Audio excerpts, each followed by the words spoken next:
Jonathan here with Darrow Kia Madison. Today I wanted to show you around one of our most exciting new cars. This is a 2024 Seltos, which was already fantastic for its first couple model years, but has now been refreshed to be even better.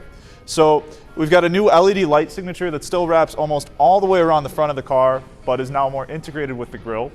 And this one here in our showroom, we have in the beautiful new Pluton Blue, which it's just a fun, different color and looks great.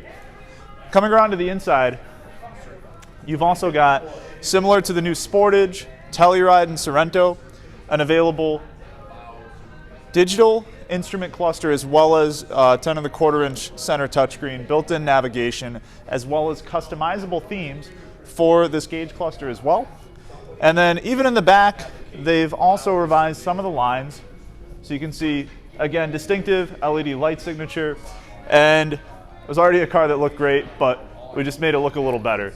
And we have some exciting options for this both in stock and on their way in. If you want to check one out, just shoot us a call or stop by today.